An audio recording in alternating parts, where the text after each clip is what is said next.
Hi, this is Josh Niehaus, Vice President of Sales and Marketing with the Elite Group Property Inspections. And if you want to learn the 6- and 7-figure science to success, significantly increase your revenue, and learn how to successfully build professional relationships, you should be listening to the Sell Without Selling podcast with my good friend, Stacey O'Byrne. If you're ready to get out of your own way to follow the 7-figure science of success, then welcome to Sell Without Selling. Tune in with renowned international speaker Stacey O'Byrne as she shows you how mastering relationships, achieving the proper mindset, and attaining the necessary motivation will catapult you away from failure and onto your journey to greatness. And now, here is your host, Stacey O'Byrne. Hey, welcome back to another episode of Sell Without Selling. I'm your host, Stacey O'Byrne, and I believe that learning the art and the science of how to sell without selling is the only way to achieve high 6- and 7-figure success. Today, I'm speaking with a really good friend of mine, Josh Niehaus.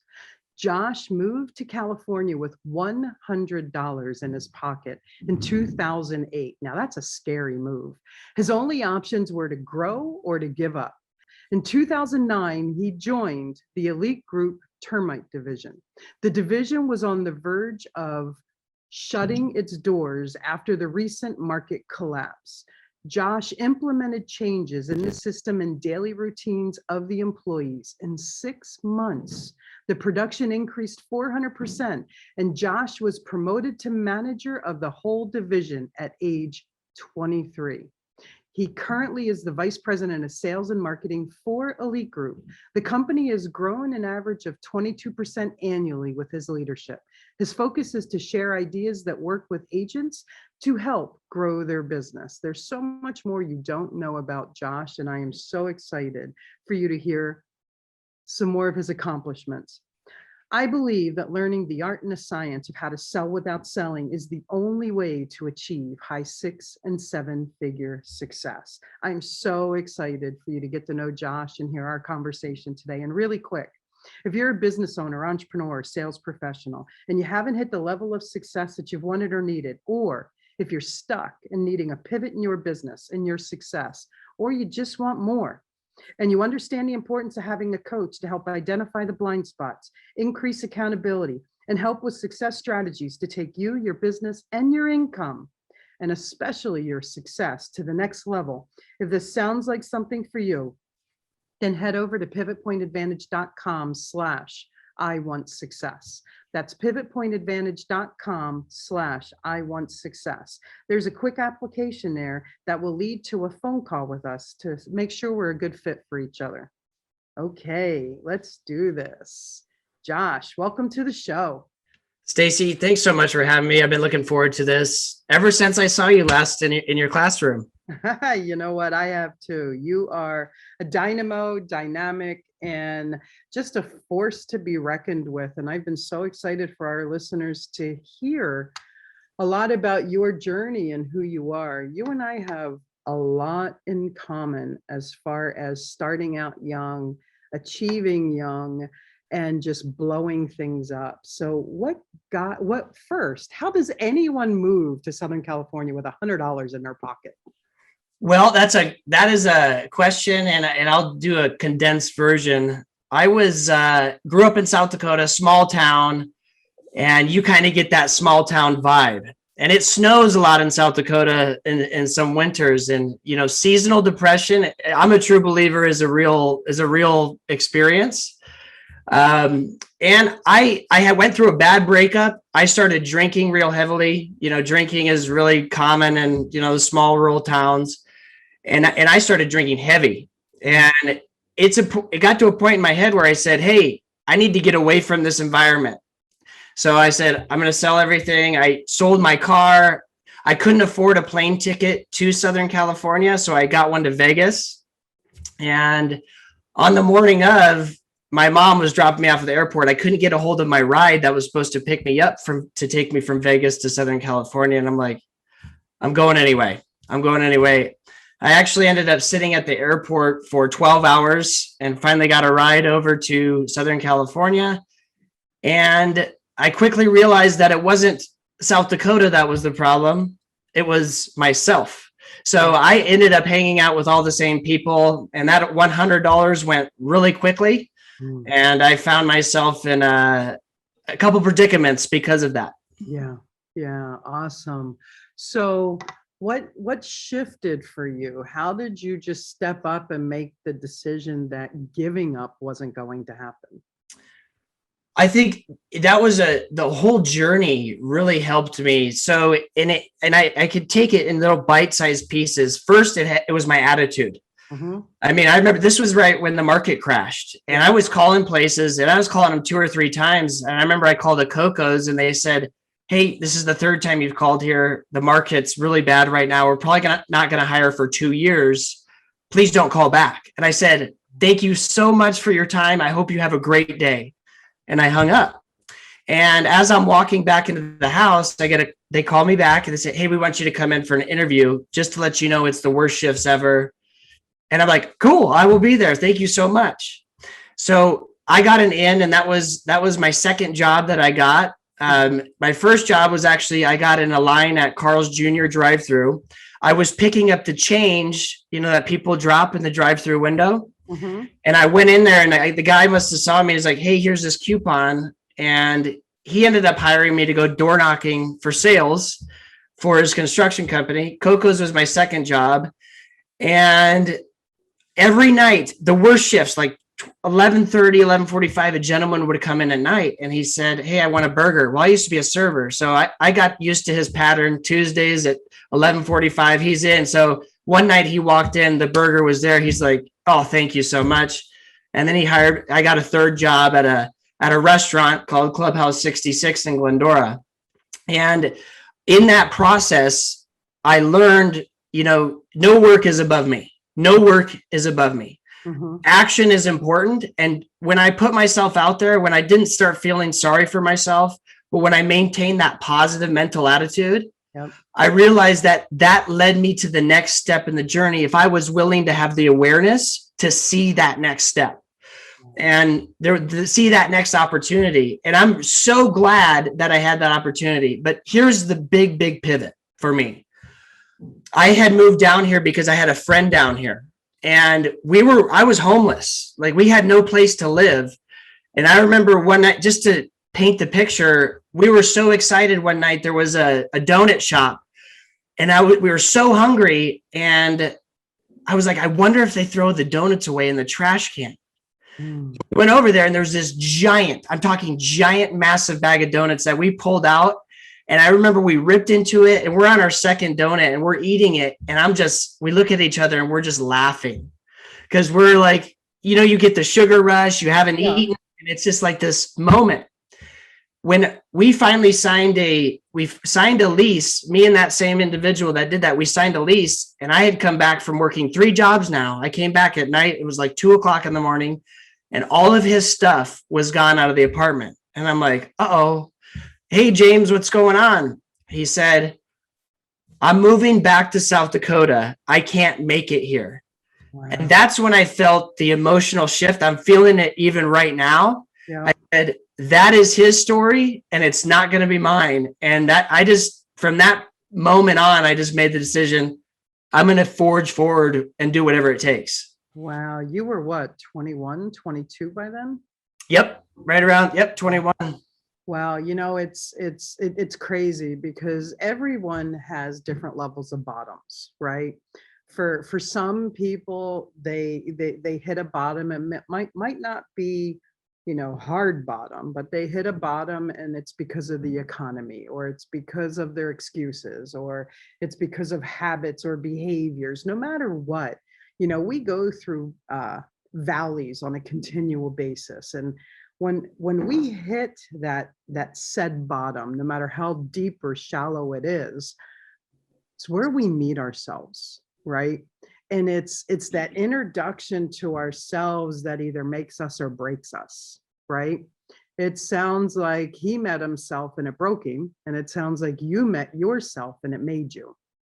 Yeah, I guess that's a good way to put it. So what did you do from that point? How did you dig in? What did you tap into? So just like each opportunity that I said yes to, like, yes, I'll go door knock. Yes, I'll work the worst shifts as a host and not make any tips. And yes, I'll be a busser. So I was a busser at a restaurant. And I remember when I went there, I got $100 tip the very first night that I worked. And I was like, I made it. This feels so good. Like, I don't have to eat potatoes anymore. Wow. Like, and I was eating potatoes, and like, I would find creative ways to make potatoes 100 different ways. Mm-hmm. Just having that positive attitude, I would go to work and I have a positive attitude, and other people, they're attracted to that. Yeah. So then I got another job offer. I actually met my girlfriend, who is now my wife. She was a host in that restaurant, and she had mentioned that, hey, there's this Elite Group company and they're hiring for a pest control salesperson. And I remember, this is a very distinct memory for me. She came to pick me up to take me to the interview. And I told her, you know what? I'm probably not going to go.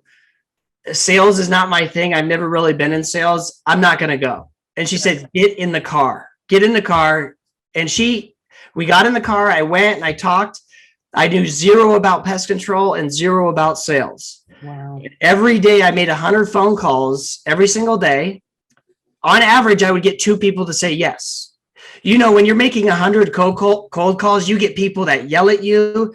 I would leave 60 voicemails a day. Hey, this is Josh with the Elite Group. Wanted to see if you needed pest control. You know, this pitch. I would get calls back. In 6 months, we took that route from $4,000 to $22,000 of recurring revenue. Wow. And I knew nothing about sales, but what I did know was I was hungry. Mm-hmm. I was tired of eating the potatoes. I was tired of that. So I was really motivated to just do whatever to get out of that, to get out of that current situation. And that the pain of the rejection was nothing compared to the pain of my external reality at that point in time. Yeah.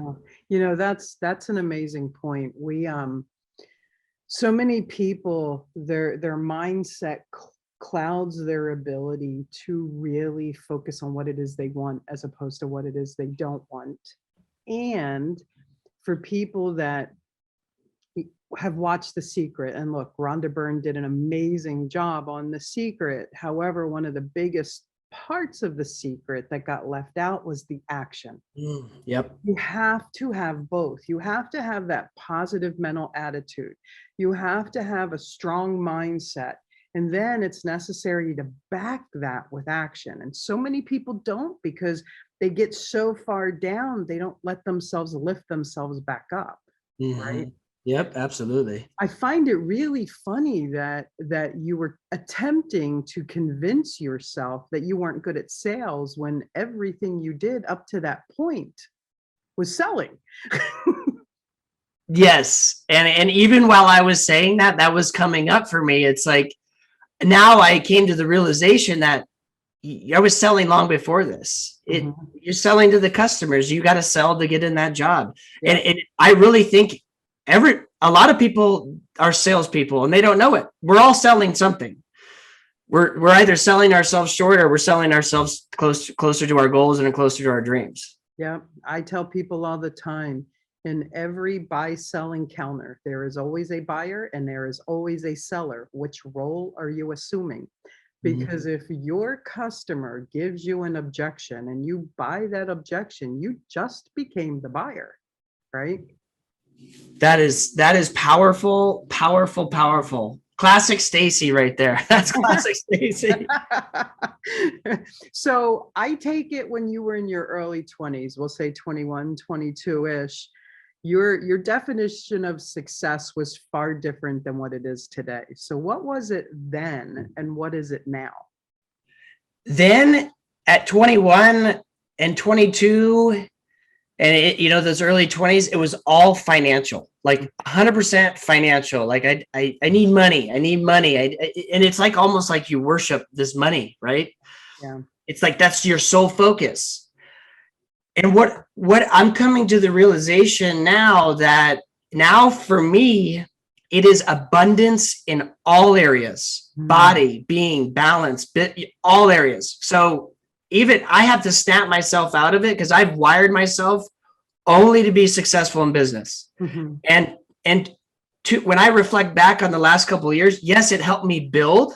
It helped me build to what I am today. Mhm. But I took my eye off a lot of other things, relationships, family, my health. And now, so for me, it's really, okay, yes, you have success financially, but how is that going to help you with your health? Mhm. How is that going to help you with your family? And not just one or the other. When I was 20 years old, it was all about money. I worship money.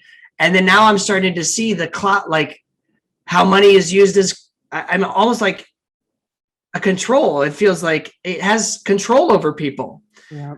And now I'm looking at money just recently going through your program as a resource, as an energy that I can use and leverage as a tool rather than, hey, that's all I'm focused on is getting a job, which is the journey of the broke, right? And now I'm focused on something totally different. So that's kind of a long-winded answer of where I'm at. No, not at all. I'm surprised you didn't say you define success by not eating potatoes. I still like potatoes. I'm surprised. I guess that's why I'm in Idaho. Maybe Yeah. there's a deeper calling there. Yeah. When I was first starting out as my professional journey in corporate America, the only meal I could afford at that time, living in Southern California, remember those 10-cent bags of ramen? Yes. Oh, Yep. yeah. That was Oh, all yeah. I could afford. That was all I could afford. And Sodium bomb. It's a sodium bomb. yeah.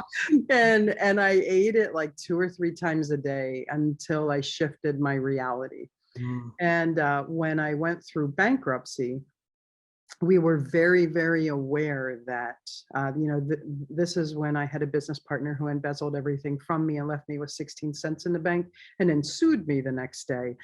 And we woke up, we had the life of multimillionaires, and we woke up not knowing what to do. I've never not had money, right? Right. I mean, let me rephrase that. I've never not had money when I've had a lifestyle of having money, right? Right. When I got out of the army and started working in a warehouse and building my corporate life and reputation and professionalism, I went from having nothing to building up to having something. When that embezzlement happened and when, we had to go to court and we spent 4.5 years in court defending ourselves from being embezzled from, I really, really learned very quick how painful it was to go from having everything to having nothing. Mhm. And we were very aware of how language impacts us as well as our kids. We were also aware of, one of our kids was in the imprint time, the other kid was in socialization time. So we had to be really careful how we said things. And we never, ever let them know that we couldn't afford to feed them. Mm. So we would go to the grocery store and we would look for those manager specials, the food almost expiring. And our favorite thing to do was buy potatoes and hot dogs and baked beans, and we would make them beanie weenie volcanoes, right? It's like stick to your ribs kind of food. And Yeah. we would make it fun. So we'd make the potato, the volcano, and then we pour the beanie weenies in it as the lava. And as they ate it, the lava would erupt over the volcano and they loved it. And that was their most requested meal. And hell, we could feed them for days for like $3. Yeah. And there were a lot of times where we couldn't eat to make sure that they ate. Mhm. And we would never tell them if they needed something or asked for something, we would never tell them we couldn't afford it. What we would tell them is, what are you going to do to earn it? Oh, that's so good. That is so good. And we taught them how to really rise up and learn the difference between need and want, and learn the difference between working for something versus finding excuses to allow yourself to not get what you want. And the way we did that was we explained to them, what you need is our responsibility. What you want is your responsibility unless we choose to gift it to you. And if we gift it to you, it's because you earned it. And so that created an environment for us where we could protect the imprint, the relationship with money, and still buy ourselves time to go through the lawsuit and regenerate revenue. And, for me, a lot like you, within 2.5, 3 months, I started making $20,000 and $30,000 a month. However, my legal bills were about $30,000 and $40,000 a month. So I had to keep going and going and going until I got to a point where I had breathing room. Mhm. So the first couple of years was really tight. Being in a lawsuit for 4.5 years, it was tough, right? However, it really, really helped us appreciate that money is a tool, money is a resource, and what really matters is everything else in life. Bingo. Yeah. Yeah, I resonate with that. And now, even now that I'm in this place where I have nice things, it's a way different style of living for me. Like, I've got nice cars, I've got a Harley Davidson, I've got a nice house. And I've had to deal with like some judgment, like people judging me and stuff like that. And I just want to tell them, it's like, you are not your things. Yeah. Even when this whole world shut down and everything, it's like, hey, this could all go away. But the confidence that I had in myself, it's like, it's not about this, it's about the skills. It's about the character and the skills that are needed. And I could do this again. Yeah. Because now I know what to do. Yeah. Success leaves clues, and reality is, once you learn the tools, once you have the mindset, once you have the programming to forge the way, it doesn't matter what happens. You have the self-reliance to lean on self, right? And, you and I have had multiple conversations about this in the past. One of the biggest mistakes I ever made was I attached my self-worth to my net worth. So when my net worth had disappeared, guess what followed? Yeah. When you've got 16 cents in the bank and bills of a millionaire slamming you and your phone blowing up with collectors, that self-worth disappeared really quick. And look, I really want our listeners to understand there is a lot of empathy here for those of you who are really struggling, because we've been there, we've done that, we've seen it, we've experienced it.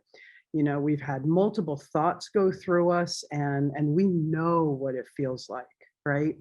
And so many times I've heard people come up to me and they go, what, it's easy for you to say success is simple because you have it. It's easy for you to say that money is just a resource because you have it. And reality is, I also want to say, that zero to hero story, that outhouse to penthouse story that people hear, that 3-minute story, that's really a 2 to 3 year long journey, right? Right. So even though you're hearing Josh's success, even though you're hearing my success or any other of our expert guests, there's that journey that is in between their pain to their success, and it takes you to get yourself out of it. And also know that and this is going to sound very painful, everything is a choice. When the pandemic started, right? When the pandemic started, there were people who stepped back and said, I don't know what to do. And what they did from that point forward became a choice. Some people chose to wait till they got to the other side of this. Well, that's a long wait. Some people chose to not figure things out and attempt to do things the same way in an environment where that was impossible. And some people chose to surround themselves with people who taught them how to do things differently. So just remember, only you control your destiny. Only you truly control every moment of your life. we can't control our environment. We can control how we respond to our environment. And that's where the choices are, right? Absolutely. Absolutely. Wow. So many things are resonating with me when you talk. The empathy, I felt that when you said that to everyone out there. It is possible, and it is a process. So I love that you brought that up. I mean, I planted it. For example, I planted a strawberry garden. I've never gardened in my life, and I planted a strawberry garden, and they're like, so I'm calling this everyone I know. I'm like, hey, I just planted this, and they say, okay, on the first year, you're not going to get any strawberries. And I'm like, oh, I was so excited. Like, and then like, they said, you got to go out and you got to pick the flowers when they come up. So it grows deep roots. And so it wants to do runners so it can spread. And then the second year, you're going to get more strawberries. I'm on my second year right now. So I was asked of like strawberries. And I'm like, okay, so now I need bird netting. So I ordered bird netting. So now I'm going into year 3. I'm going to get some strawberries next year. I'm going to put the bird net on. And it's those little things that you learn, but you got to start somewhere. You got to start with the seeds. And like you said, with the language that you tell yourself, you literally speak your reality into existence. Yeah. And when you were talking about how you raised your kids, the spells that we put on our children, wow. With our words, I so impactful, and I'm so grateful that you brought me to this awareness, because now I'm able to look back at my childhood and say, wow, there's the law of the lid, right? Yeah. Where my dad was very, very successful from where he was a chief at a fire department, very successful, right? But you don't make more than him. Like that's the cap. That's the cap. And everything was, we can't afford it. We don't have enough. And I'm like, but I'm looking at like the actions. It's like, Dad, we have a lot. Mm-hmm. So just that now. And I'm thankful that my kids are 3 and 1 now. And you've brought that into my awareness where I can change their behavior about money. Like you said, hey, do not say, like, avoid saying we can't afford that, and say, well, what can we do to get that? Mm-hmm. What steps can we take? Mm-hmm. I think that's a huge, huge point that you brought up. Yeah, thank you. So what I'd like to do is I'd like to shift gears. You know, I know that the man that swore he couldn't sell, wasn't a salesperson, and wasn't going to get the job, is now a national sales manager, right? You kind of fall into that category of corporatepreneur, you know, because what it is that you do, your performance really dictates your earning potential. You know, salespeople, true salespeople, talented, gifted, with all the skill sets and mindset salespeople, they don't really care about base salaries, because they know I can create my own revenue. So give me a low base and a high commission percentage, and I'm going to kick butt all over the world, right? You can always tell that salesperson that wants the higher base and really doesn't focus on the commission percentage, that they really second guess their capability. You know, I was a sales manager for years with a large corporation, and the people that wanted like the $100,000 base and never really talked about the multiplier really made me wonder how much they really trusted themselves. Mm-hmm. So I'd throw out just an insane number. I'd say, well, what if we paid you $25,000 a year as a base, but then quadrupled the commission multiplier? And they'd be like, oh, no, I'm worth this. Well, I just made it so that you could really be worth 10 times what you're telling me. Mm-hmm. Right? Not that I would ever take away a respectable base. I just wanted to see how much they really believed in themselves. Right. Yep. And when you get to that corporatepreneur phase, when you write your own annual salary, when you help people tap into their excellence, you become a leader of a leader, right? Because let's face it, true salespeople are leaders. They lead their prospective clients from their problem to their solution, right? So what, in your opinion, What, in your opinion, makes a good salesperson, and why do so many people struggle with it? It's a great question. What I've been able to observe out in the field is there's push and pull marketing. And there's people that go out and they push their message onto people, and they're missing a lot of steps. Quick story on that. I was at a really nice corporate function, a corporate gala, and this gentleman there, he's a commercial real estate broker, and he's passing out flyers to everybody. It's like, this is not the place for that. Like, that's an example of push marketing. Like, no connect. He's not even saying hi to these people. He's just passing out flyers, no connection. And then there's pull marketing.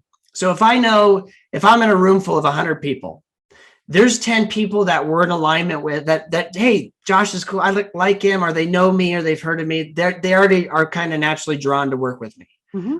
There's 10 or 20 that we're just not connecting. Like, I haven't established a connection with, and there's 60 to 80% that I get to use my influence by speaking what I want out into the crowd. Mm-hmm. So I do that by saying exactly what I want. I want an agent that this, I want an agent that this, I want an agent that this. And then at the end of it, I can pull people to my message by having, alluring message, also combined with being crystal clear on what I want. Mm-hmm. And that's another thing that I think a lot of salespeople, they are not crystal clear on what they want with anything in their life. Some people are just there lackadaisically going about their day, right? They're on their, they're just there. They're not, but they're not there, right? Mm-hmm. And so that's one thing that shifted for me is when I set a big goal. When I said to the team, hey, let's go to 400 home inspections in 1 week, that was the primary goal. That was the primary focus to double the company. As soon as I started shifting that, when the little problems came up that were like these fires, because they're going to come up. Yep. There's weeds in every single garden.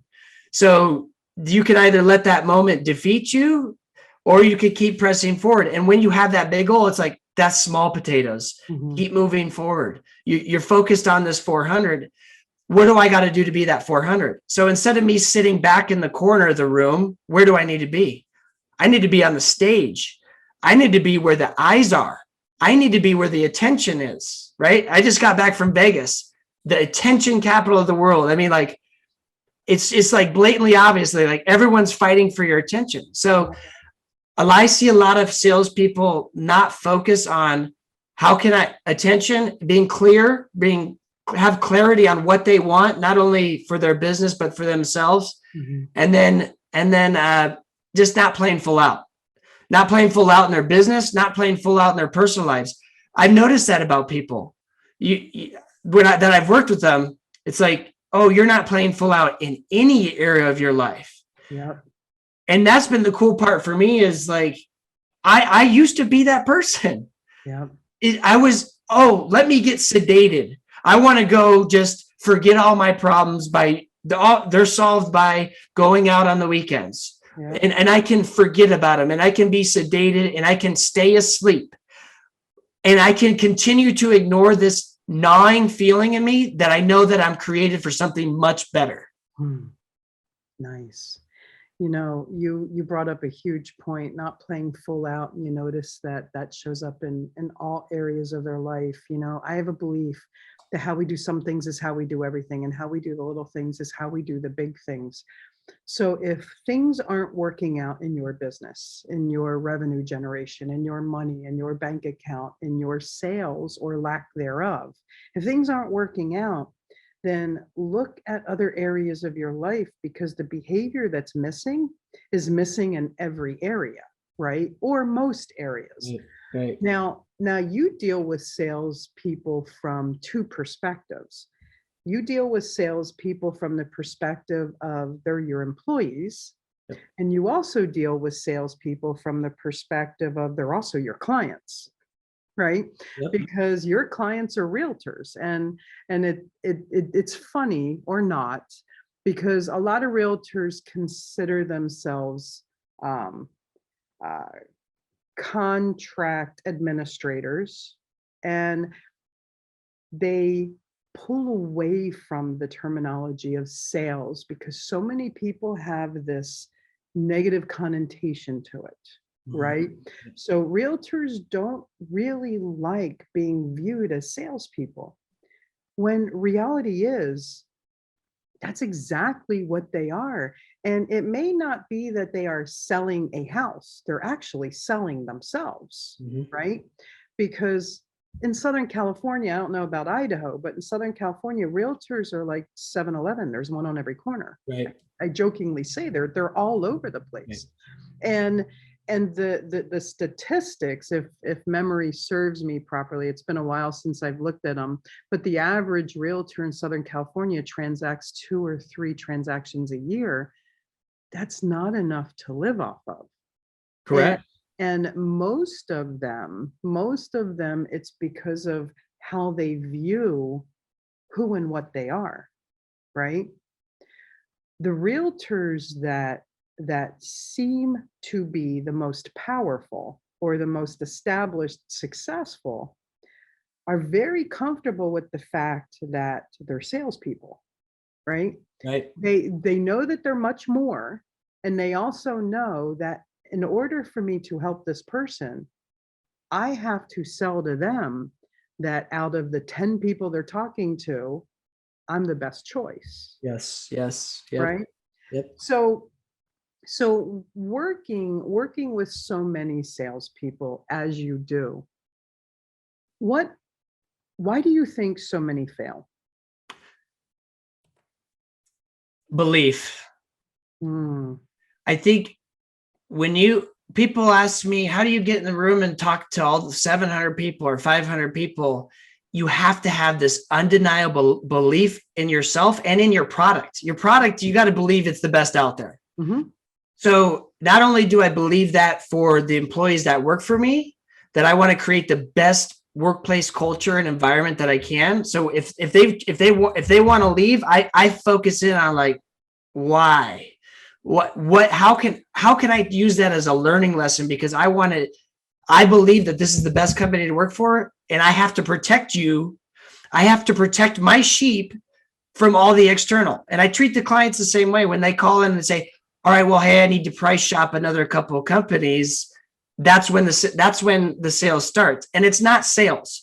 It is sales. There's that greasy kind of sales where, Stacey, I know you could influence me to sign anything on a contract. I know that about you. You have that skill set. Then there's the other part of sales where it's like this consultant, and it's this wholesome, rich. You're helping that person get over their blind spots. So we'll get somebody that calls it, oh, we have to have it Friday at 2. Well, why do you have to have it Friday at 2? Well, because my clients get off at 4 and they won't be there till 4:30. Oh, great. Well, we can still make that. We'll start at 2. And your clients will show up at 4:30. It's helping them paint a different picture because they're locked in on, oh, there's only one solution to this problem. It's helping them see, hey, there's other solutions to this, and it's my job to guide you. And I think that's where I see a lot of people fail, is they'll get that first objection. Oh, my clients didn't like that house because it was backed up to a street. Oh, my clients didn't like that house because it didn't have a 4th bedroom.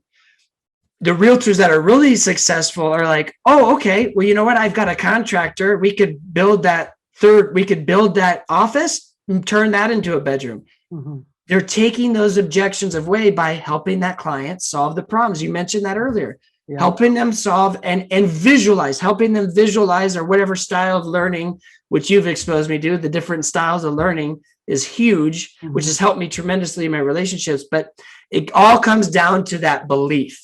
And I struggled this within my career because every business gets negative reviews. It's just, it's part of it. So I would have to deal with a lot of those negative reviews. And sometimes I'd have to deal with them live in front of 100 people and say, hey, your company did this, this, and this. And it's like, oh, thanks. You could have pulled me to the side after that. But they get a little vengeful. Like, hey, you guys ruined my transaction by telling my clients about the defects. And it's when I had to be live on the spot and sift through those and kind of mull everything over and still leave with everybody having a smile on your face. It's because I had that belief in the product. Yeah. I kept that belief. So I think that's the main fundamental thing that I think a lot of people should focus on in sales is, hey, do I 100% believe in this product? And yes, I know it's not perfect, but I'm not out for perfect. No, nothing's perfect, but we are on the pursuit of excellence, which is a philosophy that I learned from you. So really quick on that person that engages negative commentary when you're in front of so many people. There's a modality that exists. You haven't learned it yet because you're going to the class next year. Yeah. If someone did that to me, I would turn around and say, well, then I guess I owe you you're welcome, because reality is that exposure that lost you a transaction kept a loyal client for you. Yes. Because if they moved into that house and didn't know or weren't aware of that problem, they'd blame you. Yep. And then, as business people, we have to do 10 things right for one person to tell someone about it. As a business person, we do one thing wrong and people tell 10 people about it. Right. So you're welcome. And I hope that secured you a client for a lifetime.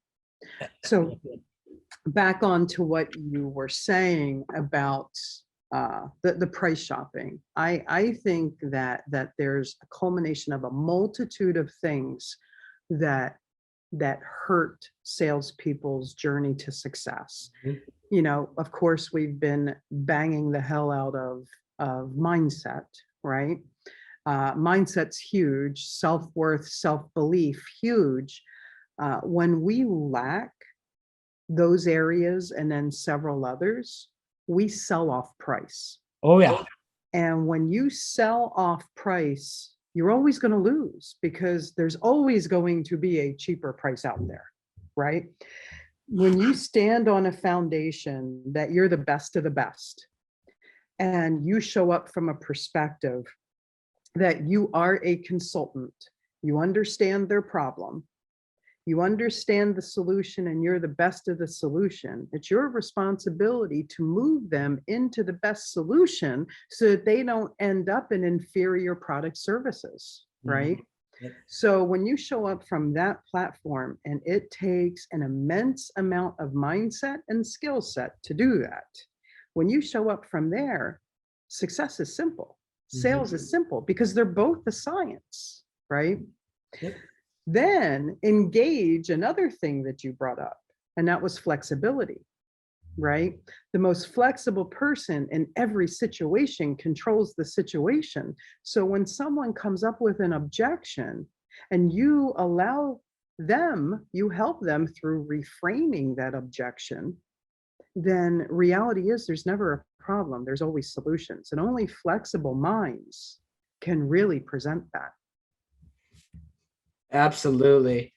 Absolutely. And as you're chatting about all that, I'm like, yeah, these lessons took me 11 years to learn. I wish I would have met Stacey a long time ago. But right, that's used to be the value I would give, like discount. $50 off. Just get it, and that was a crutch. Yeah.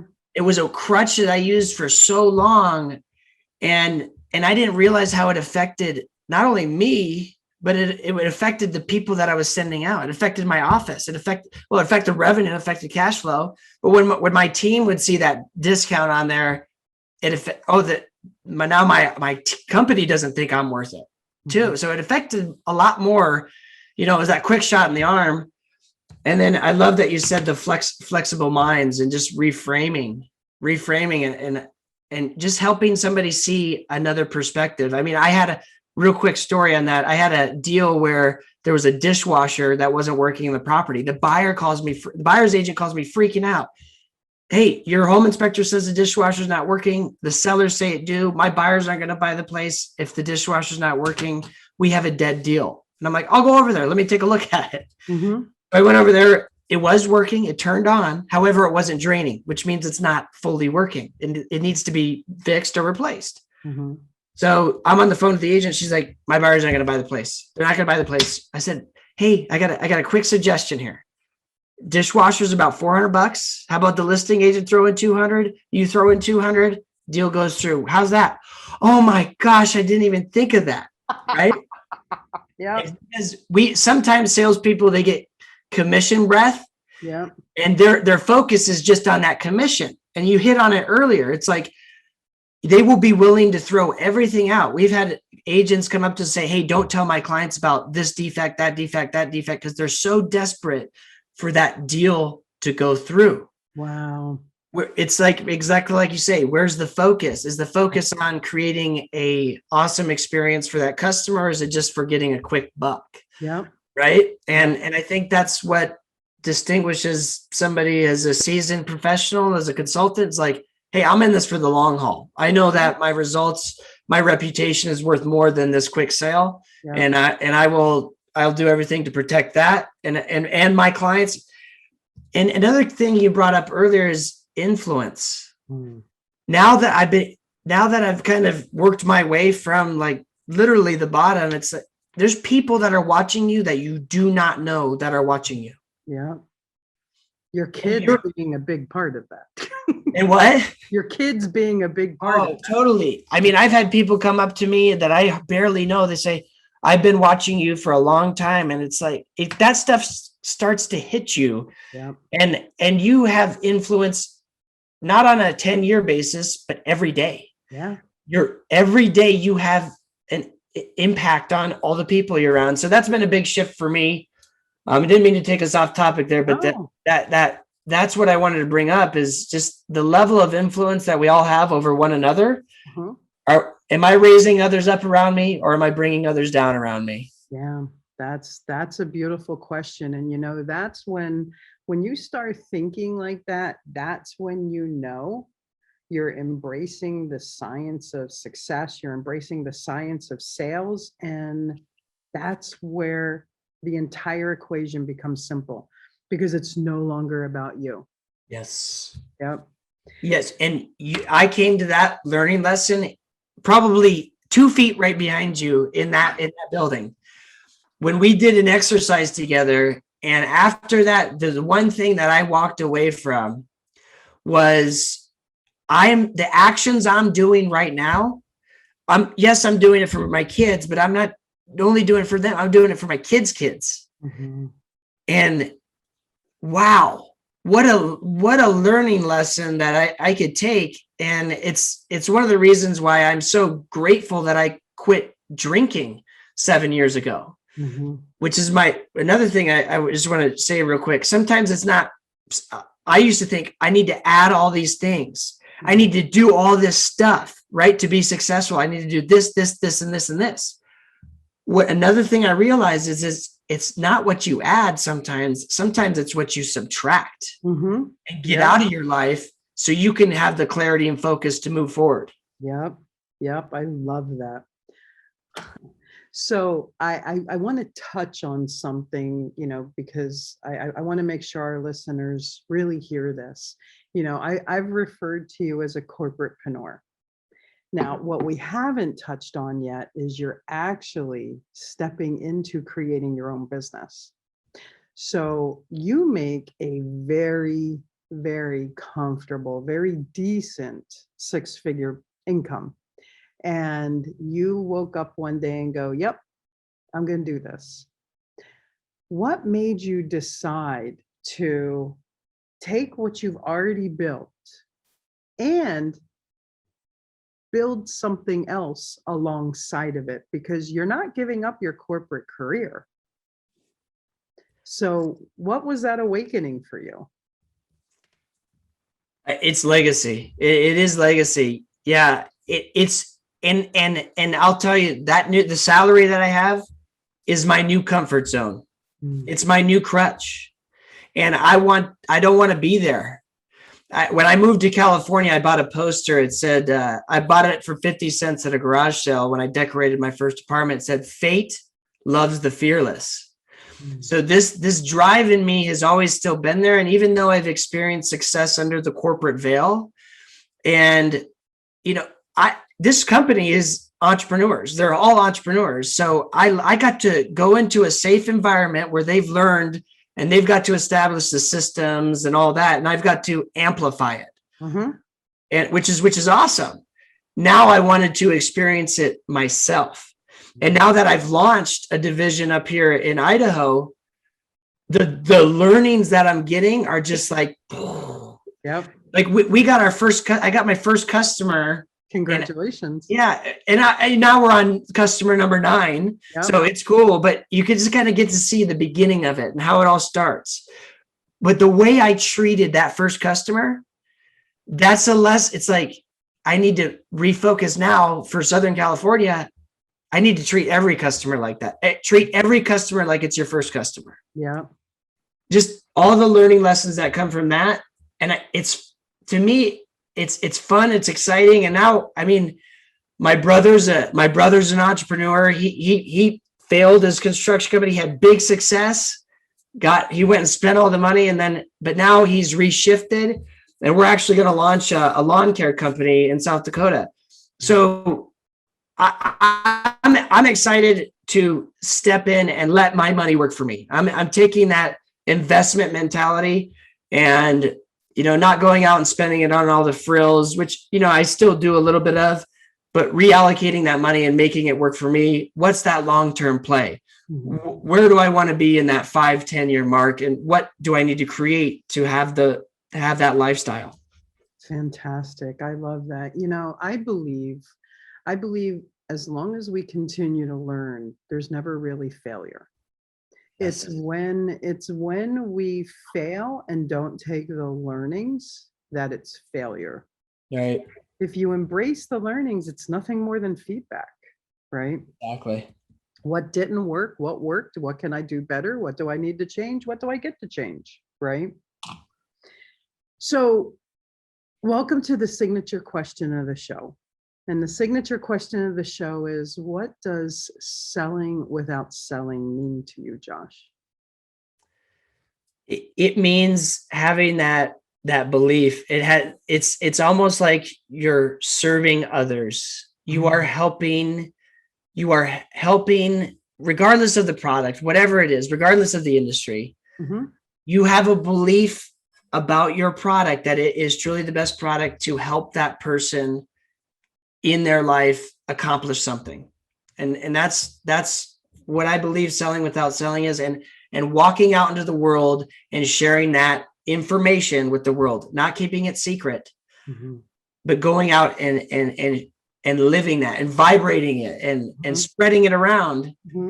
That's my simple answer to that. I love that. Selling without selling for me has been this journey, this evolution of learning the sciences that really back it and fuel it. And then, helping people throughout the past 20 plus years extract their excellence from themselves. And, I have in corporate America managed and led, over 500 salespeople.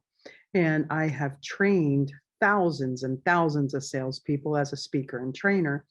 And I've heard all kinds of introductions like, hi, my name's blank and I'm a closer, or hi, my name's blank and I'm an opener. And reality is they're missing the fact that it really doesn't matter who or what you are. It matters how you show up in each engagement. Like you said, the whole push and pull, right?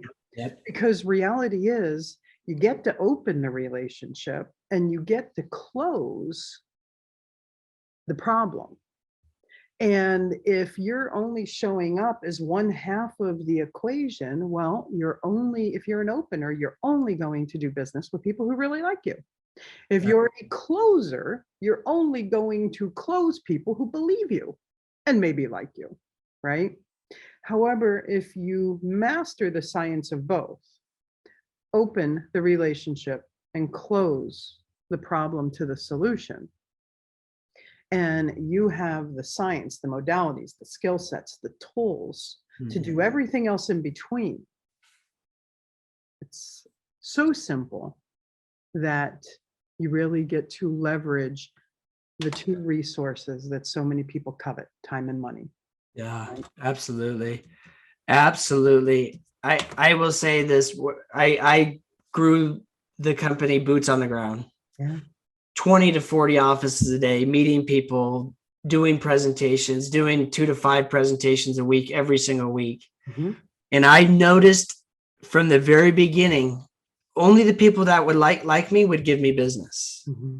Now, closer to this tail end, it's, hey, now I'm able to speak, like you say, speak to their listening. Yeah. And understand and listen to their problems. Because before I wasn't really listening to the client. I was just one track mind. Now it's, hey, where are they hung up? Yeah. And how can I help them get over X, right? And I think that's a huge thing. And I love that because I had to go through a lot of numbers, a lot of people, a lot of meetings just to get a small amount of business. Yeah. Now I do way fewer meetings. I don't go out and get them. They come to me. Yeah. Yeah. And now the results are amplified because I've learned some of the skills a lot through you, because we've known each other a long time, many years. And more recently, I've gotten more involved with your training. Just a game changer, just a real game changer for me in all areas. So I do want to personally also thank you, Stacey, because I am vibrating on a whole new level. I have a whole new awareness about me, and thank you for being part of my journey. No, thank you for including me in the journey, and thank you for being part of my journey. And I'm just going to say, Josh, you haven't seen anything yet. It just keeps getting better. Awesome. Hey, that's something to look forward to. So, Josh, welcome to the random round. See, I believe that success leaves clues. And I like to extract information from our expert guests so that our listeners can turn around and go, wow, that really resonates with me, right? Yeah. So I'll ask you one or two questions. So let's start with my favorite, because, and I'll explain why this is my favorite after you answer. What does your morning routine look like? Morning routine. Now I get up. I have a 20-minute workout. It seems light, but it's what I can work in. I love it. Mm-hmm. After that 20-minute workout, I'd go and do a green drink. It has to have like spinach in it, and it'll do like spinach, avocado, berries, protein powder, and I have that. Mm-hmm. And that's how I start my mornings. Nice. So I had said I'd share why it's my favorite question. I believe that our mornings set the pace for the day. Yes. And if we have a ritual, if we have a routine, and routine, as one of my expert guests had said in the past, routine kind of gets dull and boring. Mm-hmm. So if you have a morning ritual, then you're setting yourself, you're taking the first step of the day into success. Yep. So for me, having that ritual is probably the most important thing, right? Go ahead. Can I just add to the ritual real quick? Absolutely. You are so right on it. I'm glad you reframed it as a ritual and not a routine, because when I started this, it was difficult. It was very difficult to get out of the old pattern of not working out, or, it can be challenging. Mm-hmm. Now my body craves that work. My body will wake me up and say, it's time to work out. And I'm like, I get to explore different things like yoga, and I'm lifting with bands, and I'm throwing different things in my shake. Mm-hmm. Another thing that really, so I try to being, so something spiritual, just if it's meditating for 5 minutes, it's all 2 minutes, just sit in silence, do 2 minutes. And then another thing that I've done is send out 2 texts of gratitude to people. Wow, that's awesome. Just even sending one text really changes the whole frame of the day. Like honestly, like, I'm being real. It's like you have that little emotional moment, and that's all we get. We get this day, and we get this gift, and your entire life becomes the day. Yeah, it's the day. Yeah. I love that. I love that. I love that 1 or 2 texts a day of gratitude. That's phenomenal. Okay, so I'm going to ask you one more question. What's your favorite word and why? That is a tough one. I would say my favorite word is love. Oh, I love that. I've had to, when I used to drink, there was situations where I chose to put myself in, and I was in a jail cell for about 30 days because of my choices. Mm-hmm. When I got out, I had no idea what my future looked like because I was far from home. Nobody really knew where I was at. Nobody knew me. There was one person that met me and just showed me love. And because of that action, because of that one action of love, coming full circle, they let me stay on their couch and I barely knew them. That was interesting to me. Wow. Because of that, then I was able to go on my first date with now my wife, who has loved me unconditionally and given me 2 boys, which is like, my heart's just, you know how kids are. You talk about love and just the expansion that happens with the kids. And like every day, my little ones just make me feel love. Yeah. And I think that's my word. I love that. So you brought that up metaphorically and visually when they put my daughter in my arms, and remember, I adopted her, right? And she was a newborn. When they put her in my arms, visually, what went through my mind is, do you remember the part of the Grinch where his heart grows and grows and grows and grows? Yes. That's what it felt like. Yeah. It felt like it was, for one, overwhelming because I'm looking at this little alien going, oh, wow, I think my responsibilities just increased by like 1,000%. And this warmth in my chest is getting bigger and bigger and bigger. And what is this? Yes. It's amazing. I feel it. I can feel it. I know exactly what you're talking about, feeling. I can feel it. Josh, it has been incredible talking with you today. If our listeners want to reach out to you, find you, follow you, connect with you, how can they do that? I'm going to give my direct cell phone. Text is always best. Mm-hmm. Text 909-912-4607. Once again, 909-912-4607. You can also find me on Facebook, JOSH. Last name is Niehaus, Niehaus. Fantastic. Thank you. I really appreciate you being on the show. Thank you so much. Your success is important to me, and it's also important to me to make sure that these episodes are valuable to you. I would love for you to do a few things right now. I'd love for you to hop over to Instagram and follow us at Pivot Point Advantage. That's hop over to Instagram and follow us at Pivot Point Advantage. Second, I'd love it if you'd head over to Facebook and join our Sell Without Selling community. That's head over to Facebook and join our Sell Without Selling community. We have an immense amount of interaction on both platforms. We also share different information on both platforms, so we look forward to seeing you there. Last and definitely not least, I love to chat with you, give feedback on the episodes, and find out any topics that you're interested in to help make this podcast more powerful and helpful to you achieving the success you've always dreamed of, desired, and deserved. Head over to pivotpointadvantage.com/talk to Stacey. That's pivotpointadvantage.com/talk to Stacey. Let's get a 15-minute call on the schedule. I look forward to getting to know you. Always remember this: choice is a powerful thing, and suffering is always optional. Get out of your way so that you can get on your way, so you can finally have your way. Thanks so much for listening, and I look forward to talking with you soon. Whether it's mastering your mindset, communication, or success, we have more ways to keep you on your journey to greatness. Be sure to visit us at pivotpointadvantage.com for exclusive online training programs, success-specific courses, and more ways to connect to Stacey directly to help you achieve the financial success you've always desired, dreamed, and deserved. That's all available on pivotpointadvantage.com.